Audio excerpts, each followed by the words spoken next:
Guili, guili, guili, guili, guili, guili, guili, guili. Regardez-moi ça, c'est pas beau ça? Salut! Aujourd'hui il fait beau, on va s'occuper des tomates qui moi sont sous la serre, mais bon si elles étaient à l'extérieur c'est pareil. Elles font à peu près on va dire 1,50 m, pour les plus grandes elles font ma taille, 1,80 m. Elles sont bien denses, bien vertes, donc il va être temps tout simplement de s'en occuper pour éviter au maximum les maladies et puis pour qu'elles se portent bien quoi. Regardez-moi ces petites beautés, quand on voit en bas c'est bien sombre, donc c'est vraiment le moment de venir éclaircir tout ça et de les entretenir pour avoir vraiment une production, on va dire au top. Elles sont belles, hein? Bien content là, cette année elles sont vraiment belles les tomates. Première étape, on va venir dégager toutes les feuilles qui touchent le sol. On va dégager le pied sur environ, moi j'aime bien faire 20-25 cm, on va dire, 30 maximum. On va enlever toutes les feuilles qui touchent le sol, ça va éviter tout ce qui est prolifération de maladies, etc. Et puis surtout, ça va nous amener de la lumière au sol et on va pouvoir faire de la multiculture, venir planter des courges, des concombres, des melons, enfin, tout ce que vous voulez, des salades, etc.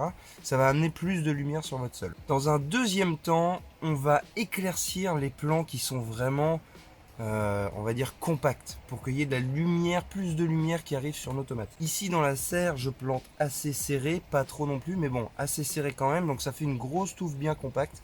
On va venir éclaircir un peu tout ça. Voilà, si je prends en exemple ce pied de tomate là, alors il y en a même deux, vous voyez, ils sont très serrés, ça fait une grosse touffe, donc il va falloir vraiment venir éclaircir ici. Enlever quelques branches feuillues, hein, vous trompez pas, allez pas couper vos tomates ou vos fleurs, pour que la lumière puisse traverser tout ça et atteindre vos tomates, comme ça elles vont devenir bien rouges, bien mûres, bien sucrées comme on les aime. Là on est au pied du plant de tomate, on voit c'est très très dense, il y a des feuilles qui touchent, etc.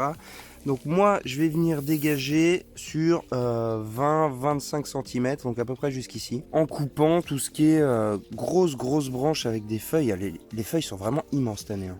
Ça a bien poussé. Mais voilà, je vais venir couper tout ce qui est en bas là, clac clac clac. Et puis comme ça, il sera bien ce petit pied de tomate là. Pied de tomate qui fait 1,5 cm au garrot, c'est plutôt pas mal, hein.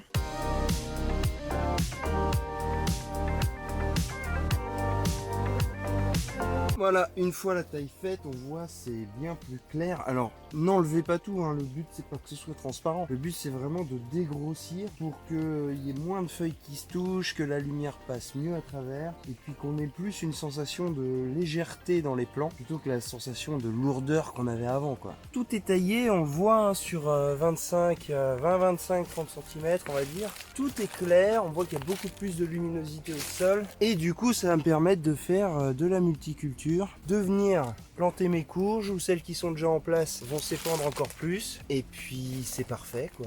Alors bien sûr, tout ce qu'on a taillé on va pas le jeter, hein, ce serait idiot. Tout ça je vais le garder pour faire du purin de tomate. Je vous ferai une vidéo d'ailleurs à ce sujet là dédiée purin de tomate, purin d'ortie, tout ça, on en parlera peut-être plus fin de saison et on décryptera un peu à quoi ça sert au potager. Deuxième chose qu'on va faire pour l'entretien de nos plants de tomates, c'est s'occuper des gourmands. Alors il y a deux écoles, il y a oui, il faut les couper, non, faut pas les couper. Déjà on va bannir le mot faux, parce que c'est oui, on décide de le faire ou non. Je vous laisse regarder, j'ai fait une petite vidéo d'ailleurs sur la taille oui ou non des tomates, je vous mets un lien en haut. Si vous choisissez de tailler vos gourmands, vous n'aurez qu'une seule tige principale, avec les étages de tomates et des grosses tomates. Si je vous donne un exemple, ceci, là, le plan qui est juste là, est un plan où j'ai taillé les gourmands. Donc vous voyez une tige principale et ça va grapper autour. Si vous choisissez de ne pas les tailler, vous aurez quelque chose de buissonnant avec certes plus de tomates, mais elles seront légèrement plus petites. Normal, l'énergie de la plante va dans, mettons, 20-30 tomates ou va dans 50-60, forcément elle est divisée.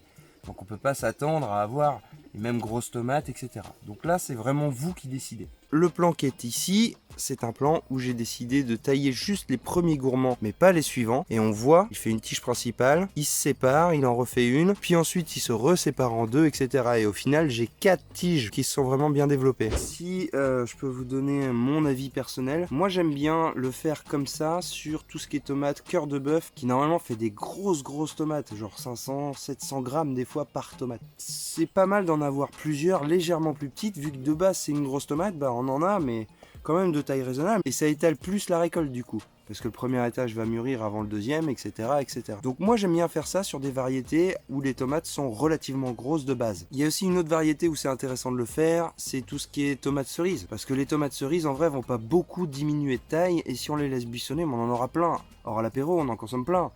On fait pas que boire de la limonade. Donc là ça a un intérêt pour moi, c'est mon avis, de garder les gourmands. Alors pour faire un petit récap rapide de savoir déjà ce qu'est un gourmand, c'est simple. On a la tige principale, on a une tige avec des feuilles ici, et à l'intersection, on a un nouveau petit plant en fait qui pousse, et ça, c'est un gourmand. Alors des fois les tomates font un peu tout et n'importe quoi, donc ce sera pas forcément un gourmand, faites attention à ce que vous coupez. Et du coup, si vous vous trompez, voilà ce que ça donne. On a un plant ici, et au milieu on en a un que j'ai étêté sans faire attention. Du coup, il n'a pas pris de hauteur.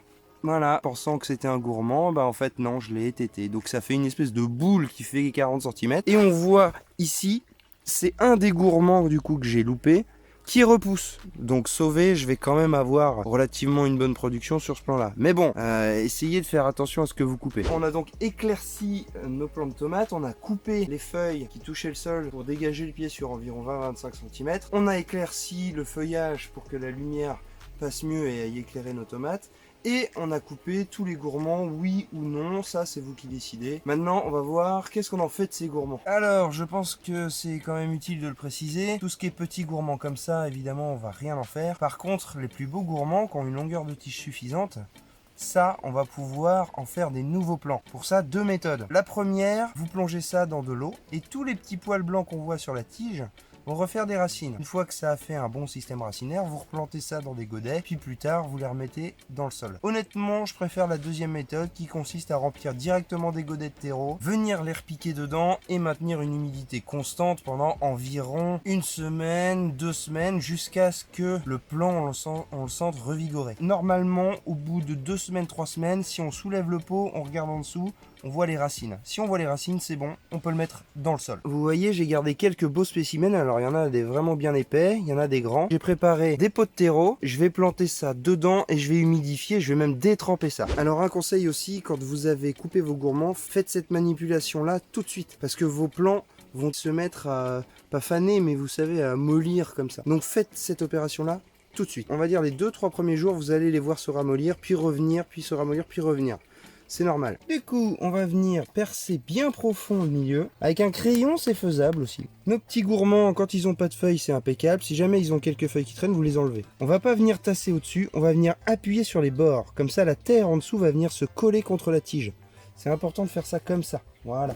On vient appuyer sur les bords. Un gourmand comme ça, par exemple, je pense que je peux me permettre d'enlever ça. Là, il y a beaucoup trop de feuilles pour pas du tout de racines. Il va pas aimer. Donc on va venir pincer, on va couper. Et ça, on peut le planter. Un autre exemple, cette petite feuille-là ne nous servira à rien. On pince, on enlève et on plante. Alors si jamais vous avez des godets plus profonds, ça n'est que mieux. Hein. Plus ils sont profonds, mieux c'est. Moi j'ai des petits godets, bon ça marche très bien comme ça. Impeccable. On va faire notre petit complément de terreau qui fasse un max de racines.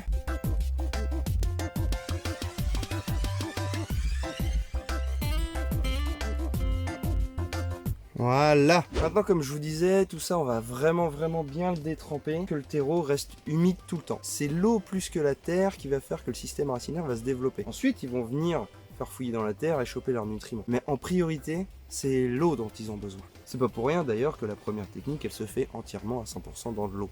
Il n'y a pas de terre. Et puis, normalement, je pense à peu près d'ici 3 semaines, on voit ce que ça donne, hein.